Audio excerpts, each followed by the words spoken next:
안녕하세요. 아람입시연구소입니다. 오늘은 인천 포스코고 자소서와 면접 기출을 분석하면서 어떻게 대비해야 하는지 알려드릴 수 있도록 하겠습니다.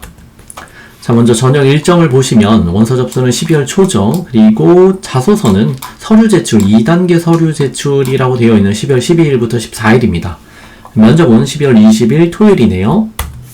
자, 자소서 문항을 세 가지를 보시면요. 지원 동기 진로 계획, 자기주도 학습 과정, 인성 영역. 자, 300자, 900자, 300자인데요. 1번하고 3번은 좀 쉽게 쓸 수 있는 것 같아요. 글자 수도 적으니까요. 근데 2번이 조금 어려워하더라고요. 자, 1번부터 보겠습니다. 일단 지원 동기, 활동 계획, 진로 계획을 써야 되는데 지원 동기에다 권학 이념과 연계에 지원학교에 관심을 갖게 된 동기라고 되어 있어서 권학 이념을 보니 자주인, 도덕인, 창의인으로 되어 있습니다. 이걸 바탕으로 지원 동기를 쓰세요 라고 되어 있습니다. 자, 주의해야 할 점은 지원 동기 학업 계획, 진로 계획을 순서대로 작성할 필요는 없습니다. 자, 대부분 학생들 보면 이걸 오해해서 이렇게 1, 2, 3번의 순서대로 작성을 하려고 하는데 그러면 좀 논리적 구성이 좀 힘들 수도 있어요. 그래서 꼭 그렇게 할 필요는 없고 뭐 진로 계획이 앞에 나와도 되고요. 지원 동기가 좀 뒤에 나와도 상관이 없습니다. 그 다음 300자 이내이기 때문에 구체적인 내용을 너무 많이 넣으려고 하다 보면 줄이고 또 줄여야 합니다. 그래서 논리적으로 구성하기가 쉽지 않습니다. 오히려 그 글자 수가 많으면요 좀 논리적 구성이 서론본론 결론으로 쉬운데요 300자 이내는 서론본론 결론이 없어요. 그래서 이 세 가지를 담기도 사실은 300자면 빠듯하다. 그 다음 졸업 후 진로 계획은 이제 포스코 설명에서 보면 꿈이 구체적이지 않아도 되고 아직 결정되지 않아도 된다라고 얘기는 하고 있긴 하지만 사실은 이제 면접을 대비하는 데 있어서 좀 더 편한 거는 꿈을 구체적으로 하는 게 좀 더 편했던 것 같습니다. 자, 두 번째 자기주도 학습 과정은 900자라 좀 글자 수가 많죠. 자, 첫 번째 이제 학교 활동이 없는 학생들이 쓰는 것을 힘들어 했습니다. 동아리 활동이나 독서 활동이나 학교 발표 뭐 이런 등등의 그런 학습 과정이 없는 학생들은 좀 힘들어 했었는데 사실 그렇게 뭐 모든 학생들이 뭐 동아리 활동, 뭐 독서 활동, 학교 발표 이런 거를 적극적으로 하지 않아도 3년 동안 누구나 다 하게 되어 있습니다. 예를 들어 수행평가는 발표하는 부분들이 있고 또 이건 수행평가는 내가 적극적으로 참여하지 않아도 하게 되는 거잖아요. 그래서 없다라고 볼 수 없기 때문에 뭐 자기주도 학습 과정들은 쓸만한 소재들이 넘쳐난다라고 볼 수 있습니다. 그럼에도 불구하고 좀 아이들이 힘들어하는 영역인 것 같습니다. 일단 면접 질문을 고려하며 작성하는 것이 중요하다. 그러니까 자소서 자체가 중요한 게 아니라 이 자소서에서 면접이 이제 개별 문항이 나오기 때문에 면접을 어떻게 볼 수 있느냐는 자소서를 잘 써야 면접 문항을 잘 받을 수가 있겠죠.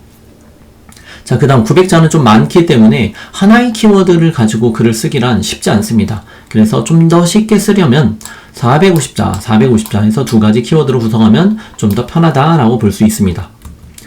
자, 인성 영역 300자입니다. 자, 이것도 마찬가지입니다. 학교 활동이 없는 학생들이 힘들어 했습니다. 뭐 반장이나 저는 동아리 부장이나 봉사활동이나 이런 특별한 활동이 없었는데요 라고 하는 학생들은 좀 더 다른 학생들, 뭐 반장을 했던 학생들보다 힘들어 했던 경향이 있었습니다. 자, 두 번째, 남들과 다른 독특한 내용으로 구성하기가 쉽지는 않습니다.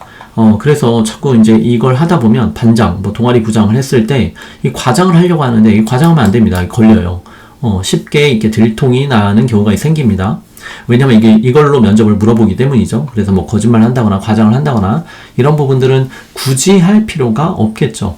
그래서 솔직하게 쓰면 됩니다. 꼭 반장을 안 했더라도 학교에서 협력과 또는 타인의 존중에 대한 사례들은 충분히 있다라는 걸 볼 수 있습니다. 자, 면접 보겠습니다. 면접이 더 어렵죠. 자소서는 사실은 여러 가지로 학생들이 쓰는 데 있어서 물론 오래 걸리기도 하고 힘들긴 하지만 도움을 받아서 쓰는데요. 이 면접을 가장 힘들어합니다. 이제 면접 방식을 좀 보겠습니다. 면접관은 3명이고요. 면접 시간이 7분. 그 다음 자기주도 영역 3, 4문항. 그 다음에 이 자기주도 영역 안에 공통문항이 한 문항이 포함이 되어 있습니다. 인성 영역 1문항. 자, 그러면 개별 문항과 공통 문항으로 따지면 공통 문항은 한 문항이고 개별 문항은 한 3, 4문제 되겠네요. 자, 면접의 개별 문항 위주로 보겠습니다.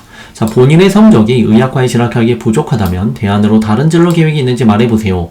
이건 자소서에 지원 동기 부분에 썼겠죠. 그러니까 이제 의학과에 관련된 내용이 나오는 거지. 내가 만약에 뭐 전자공학으로 썼다. 그러면 이제 전자공학 얘기가 나오겠죠. 지금보다 의사수를 늘려야 할까? 찬반 여부를 그 근거를 제시하시오. 자기소개서에서 제시한 것 이외에 의학윤리 동아리 토론한 주제와 그 주제에 대한 본인의 생각을 말해보세요. 그 다음 중학교 생활 중에 선생님과의 관계에서 가장 기억에 남는 일에 대해 말해보세요. 이건 인성 영역이죠. 그래서 이런 부분들을 이제 개별 문항이라고 합니다. 공통 문항 보겠습니다. 약간의 형식이 좀 변하고 있는데요. 자, 예전에 이제 과거 문제의 형식을 좀 보면요. 우리 주변에 있는 교실은 거의 대부분 네모난 형태이다. 네모난 교실 이외의 형태를 한 가지 제시하고 장점과 단점을 말해보세요. 자, 이거 학생들 수업하면 대부분 비슷하게 얘기합니다. 예를 들어 이제 네모난 형태 말고 뭐가 있을까요? 뭐 둥근 형태 또는 세모난 형태 이렇게 얘기할 수 있잖아요. 그리고 또 장점도 비슷합니다.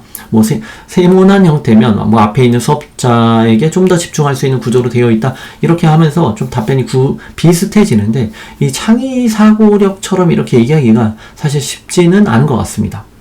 그 다음 예시 2를 보시면요. 인공지능에 대한 부분이죠. 인공지능과 협업할 수 있는 방법에 대해 말해보세요.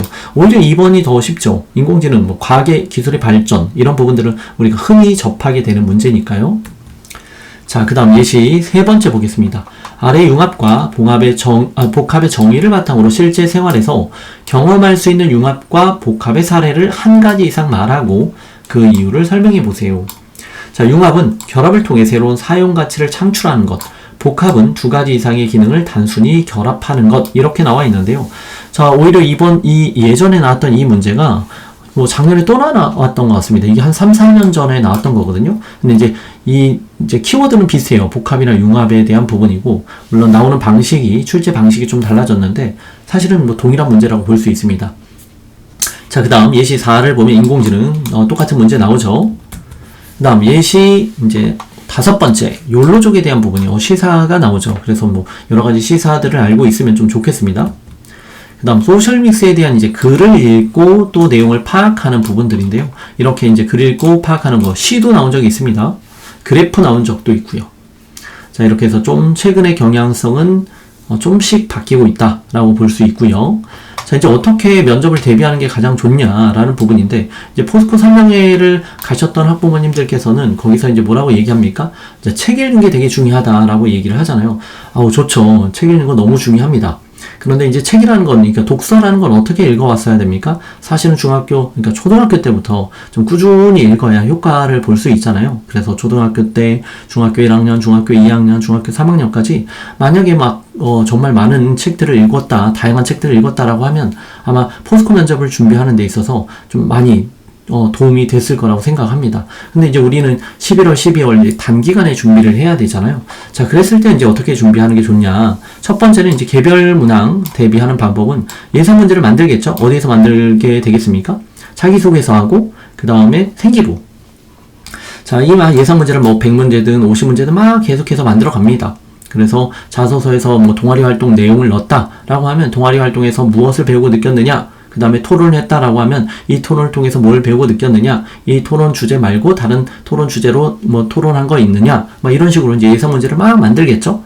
자, 이 예상 문제를 막 만든 다음에 실제로 이제 말하기가 어려워하는 학생들은 답변을 막 써보기도 합니다. 300자든 500자든 이렇게 막 써보기도 하고요. 그리고 그걸 외워서 또 혼자 개인이 촬영하기도 하고, 또 반대로 쓰지 않고 즉흥적으로 혼자서 묻고 답하고, 제가 지금 이렇게 유튜브를 찍는 것처럼 학생들도 카메라를 앞에 두고 유튜브 찍는 것처럼 촬영을 하면서 개별 문항을 연습하는 방법이 있습니다. 자, 이거 말하는 실력이 많이 늡니다. 그래서 학생들이 꼭 해야 하고요. 두 번째로는 이 공통문항은 이제 어떻게 대비하느냐라는 건데, 이 공통문항 방금 이렇게 예시를 보여드렸잖아요. 자, 이런 이 공통문항은, 그러니까 이제 최근에 공통문항들을 포스코 기출 찾아보면 이제 몇 개 안 나와 있단 말이에요. 실제 뭐 이제 6년치, 뭐 7년치 이렇게 나와 있을 텐데요. 자, 그것들을 푸는 데 있어서 뭐 하루면 다 풀잖아요. 근데 문제는 그러면 이제 풀 게 없단 말이에요. 그래서 어떻게 하느냐? 다른 학교 기출을 풀기 시작합니다. 이제 인천에는 뭐 미추홀예고도 있고, 하늘고도 있고, 뭐 인천예고도 있고, 막 이렇게 하잖아요. 그래서 인터넷에서 막 찾아서 풀기도 하고, 또 우리 지역, 인천 지역뿐만 아니라, 이제 저희가 이제 송도점인데, 송도점에 있는 인천 지역뿐만 아니라, 목동, 있는 특목고 아이들이 이제 막 자사고 지원하는 그런 다른 자사고나 특목고의 기출들을 찾아서 풀면, 그러면 가장 도움이 많이 됐던 것 같습니다. 그래서 이제 대비하는 방법은 첫 번째는 개별 문항을 어떻게 한다?